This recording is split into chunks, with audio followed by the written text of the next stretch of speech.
Xin chào tất cả các bạn đã quay trở lại với kênh của Văn Hồng Vlog và mình là Văn Hồng Lazada. Và hôm nay thì mình sẽ chia sẻ với anh em một trong những cái mẹo mà có lẽ nào nói chung là trong cuộc sống hàng ngày chúng ta sẽ gặp rất là nhiều. Đó là liên quan đến những bộ quần áo này. Ở đây mình có một xô các loại quần áo anh em. Ui rồi, đủ các loại luôn. Từ áo phông này, áo sơ mi rồi nhiều loại lắm, áo thể thao các thứ. Và thường là đây, ví dụ như là một chiếc áo sơ mi như này. Đây, cái này thì nó không mấy, sẽ tìm một cái áo sơ mi hay là cái áo này đi. Đây, ví dụ mình có một cái áo phông như này, áo phông rất là đẹp đúng không? Đó, đây, nhãn hiệu gì đây mà nó thường là chúng ta mặc chúng ta sẽ bị những cái vết ố vàng ở cái vùng gọi thô thiển là nách, nhưng mà đúng thì gọi là cái vùng da dưới cánh tay như quảng cáo của Nike đã. Đây, những cái vết ố vàng như này. Hôm nay chúng ta sẽ thử khắc phục xem những cái vết ố vàng dưới vùng nách này như thế nào nhé các bạn. Ok.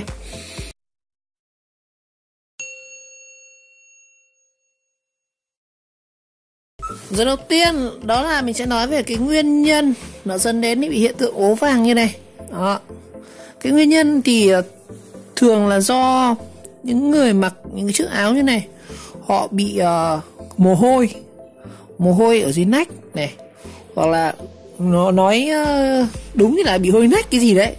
Thực ra nách ai thì nó cũng sẽ có cái mồ hôi này. Tuy nhiên thì một số bác thì có vẻ như là hơi nồng độ axit trong nách nó hơi cao, nó dẫn đến là cái mồ hôi nó tiết ra này. Và nếu mà do cái chất vải nữa, một số cái chất vải thì nó rất nhanh nó bám những cái này và nó sẽ bám đến cả cái ghét điếc các thứ nữa. Và đặc biệt là nếu anh em nào bị viêm cánh chẳng hạn, chúng ta có thể sử dụng thêm các cái sản phẩm hỗ trợ như là Resona, gọi là đúng là Nike ấy, gọi cái Nike thì nó cũng thường là người sử dụng Nike nó sẽ bị nhanh vàng cái này hơn đó. Còn nếu bình thường chúng ta người bình thường dùng thì nó cũng sẽ ít bị cái này hơn, và nó sẽ đóng cả những cái cặn bẩn này, ghét, mồ hôi các thứ nữa. Sau đó nó lại kết hợp với cả chất vải nữa, nó dẫn đến là bị hiện tượng nó đóng kết vàng như này. Có thể người nó rất là sạch sẽ nhá, nhưng mà đến lúc mà mình đi cả ngày về, đến lúc tối về chẳng hạn, cởi quần áo ra thì phát hiện ra là cái dưới nách này nó bị vàng như này. Và nhiều khi là chúng ta giặt bằng xà phòng bình thường thì nó cũng sẽ không hết cái này. Nó cũng rất là nhiều nguyên nhân anh ạ. Đó. Và mình sẽ nói qua nữa là không chỉ áo phông.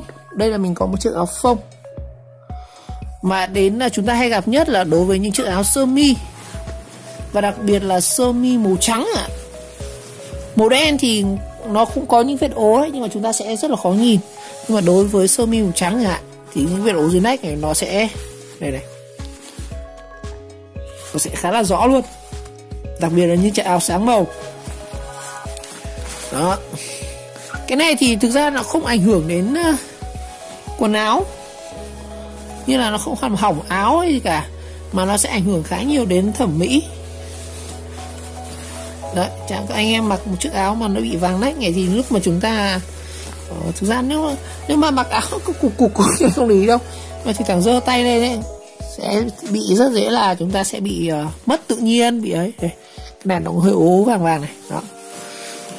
Thường là sẽ bị nhiều nhất với áo sơ mi nhá. Hoặc đây có những cái chiếc áo mà nó ố, cái này mình không biết vết gì, đây là vết ố khác nhá. Hôm nay mình chủ yếu nói là chúng ta sẽ xử lý cái vết ố ở nách thôi. Rồi, ok. Đây này, cái áo này. Cái áo này nó mới rõ này, không nhìn đâu. Đây, tôi cho ông xem cái áo này. Nó ố vàng như này cơ mà. Đó, nguyên nhân là do mồ hôi, do sử dụng Nike và do cái chất liệu vải và dây đệm như này. Rồi, bây giờ đây, nó giống như là cái bị ở cổ này, anh em dùng thời gian cái cổ áo nó cũng sẽ bị vàng như này. Đó. Thường áo sơ mi chúng ta sẽ bị cổ vàng nhá. Thực ra để khắc phục cái này thì nếu mà sau khi chúng ta thay áo ra thì các bạn ngâm nước chà luôn ý, chà luôn bằng xà phòng kỹ thì cái này nó cũng sẽ đỡ đến 60-70%. Tuy nhiên là những cái trường hợp mà chúng ta giặt bằng máy chẳng hạn, giặt bằng máy thì những cái vùng này nó không được giặt kỹ, thành ra nó sẽ bị vàng rất là nhiều luôn. Đó, cũng giống như là cái cổ áo này thì thường là anh em sẽ phải vò cái này đúng không? Đó, cho nó hết cái này này.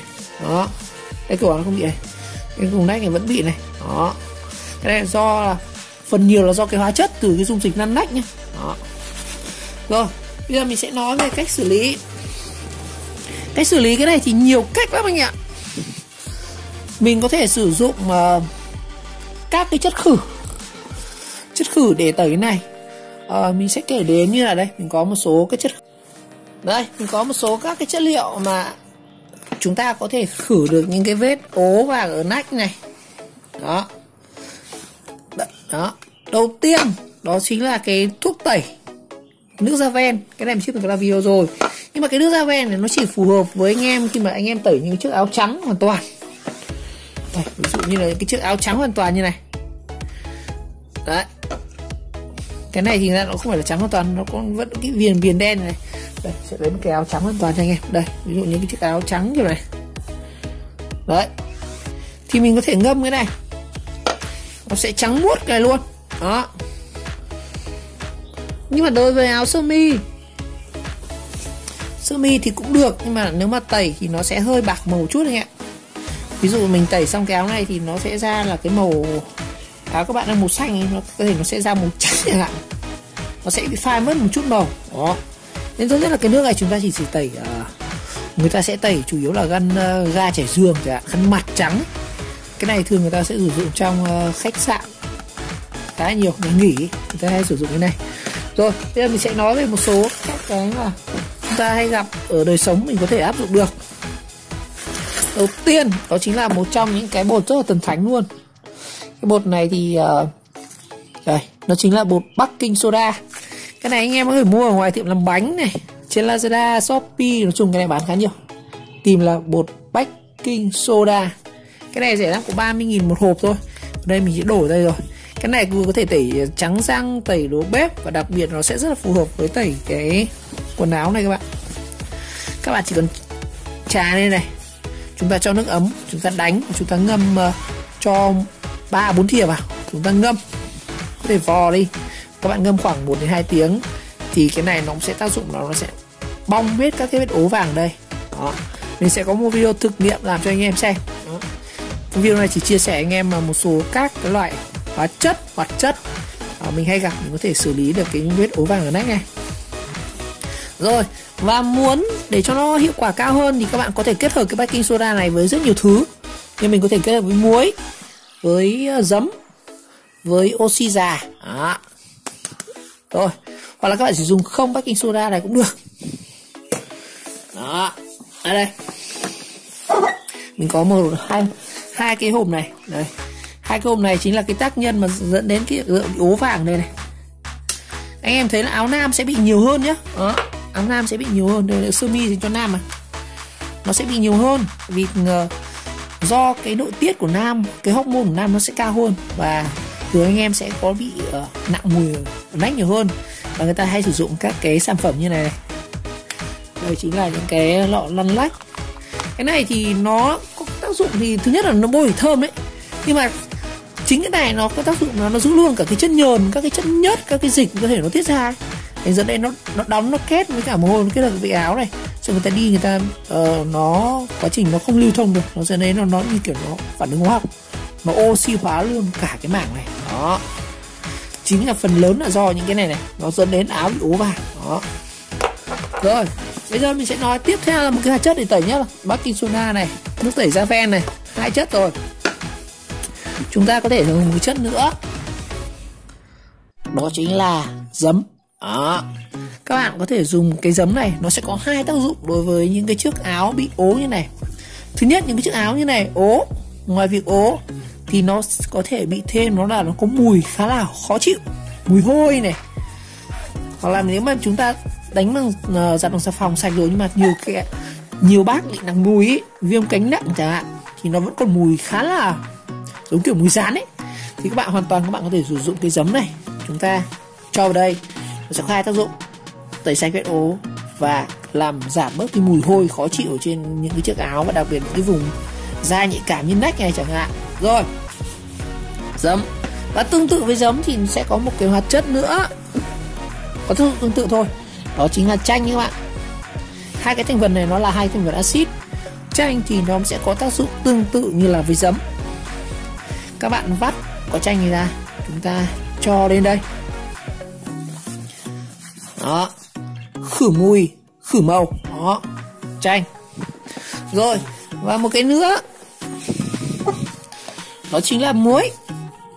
Cái muối này thì cũng có tác dụng, nhưng mà nó chỉ có tác dụng là khi mà chúng ta kết hợp với có thể là chanh này, giấm này, baking soda.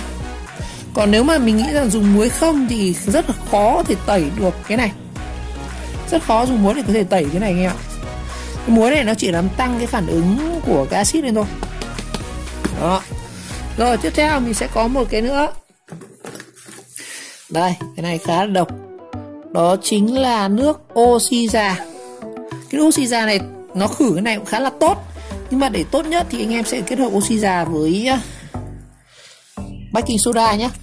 Cái này nó sẽ tẩy nhanh hơn, nó sẽ làm tăng cái phản ứng của cái khử của cái baking soda này. Đó, một cái chất mà chúng ta rất hay gặp nữa. Cái này mua ở tiệm thuốc khá rẻ, có 2.000 một tuyết này thôi. Cái hộp này thì khoảng là 27.000 một hộp, nửa cân thì sao. Rồi, và một cái dụng cụ nữa hay gặp nữa, đó chính là kem đánh răng. Các bạn có thể sử dụng kem đánh răng này để chúng ta tẩy được cái vết ố vàng ở nách này. Cái này rất là hiệu quả luôn. Các bạn chỉ bôi lên các bạn đánh này, cái này nó sẽ làm giúp bong hết những cái vết ố vàng, giống như là cái tẩy ở răng ấy. Đó, dùng cái đánh răng cũng được, tại vì trong kem đánh răng này thì nó có sẵn cả cái bột soda rồi. Đó, dùng cái đánh răng được nhá. Rồi, và một cái nữa đó chính là rượu. Các bạn có thể dùng rượu để tẩy cái này, nhưng mà rượu các bạn có thể pha thêm giấm này. Đó, rượu pha thêm giấm hoặc là kết hợp với cả baking soda nhá, vẫn có hai tác dụng là tẩy mùi và tẩy màu. Rồi, đó là một số các cái loại chất mà các bạn có thể dùng để tẩy cái vết ố vàng ở nách này. Và thêm một cái lưu ý nữa là khi các bạn tẩy sau khi mình ngâm này, trà, mình dùng bàn chải đánh ngâm, và sau khi là tốt nhất là các bạn sẽ sử dụng chúng ta phơi ở nhiệt môi trường ánh nắng mạnh nhá. Ánh nắng mạnh thì nó sẽ giúp là cái này nó sẽ triệt tiêu nhiều hơn nấm mốc. Đó.